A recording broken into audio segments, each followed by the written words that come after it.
Okay, so we're going to dive straight into our questions here. The first topic that we're going to discuss relates to modern lifestyle and emerging threats. The first question we have for our panel is, obesity rates have skyrocketed in the United States. This is largely due to a more sedentary lifestyle. People are opting for fast food options and nutritious foods for convenience. What we want to know is, what are the long-term ocular health implications that you see from this? And we're going to field this question first of all to Professor Beattie.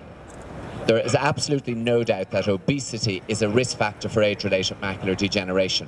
But what you mightn't know is that obesity is also a risk factor for low macular pigment, and that is because the retina and adipose tissue compete for circulating carotenoids. This makes it all the more important to maximize bioavailability of supplements in terms of macular carotenoids. And this is the reason that we recommend a supplement that contains all three macular carotenoids, because in this way it has been shown by several studies that you can not only maximize your macular pigment across its spatial profile, but in addition maximize visual improvements in terms of contrast sensitivity, whether in AMD eyes or in normal eyes. Would any of our other panelists like to maybe chime in on this topic?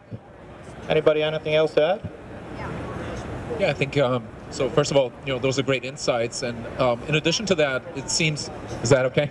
Okay, great.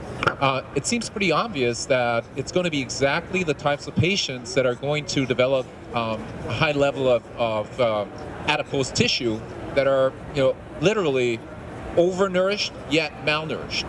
And so, in addition to having that competition happening, you're dealing with a patient population that is, more and more undernourished when it comes to these carotenoids. We can talk to these patients, and we should clearly talk to them about better ways to eat, better ways, to keep themselves fit, keep their BMI down.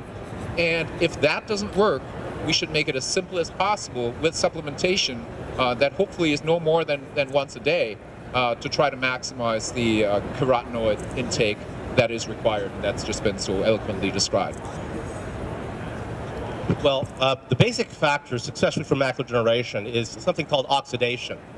Fats in general, obesity, results in the accumulation and propagation of peroxidation. Peroxidation is when fat gets auto-oxidized.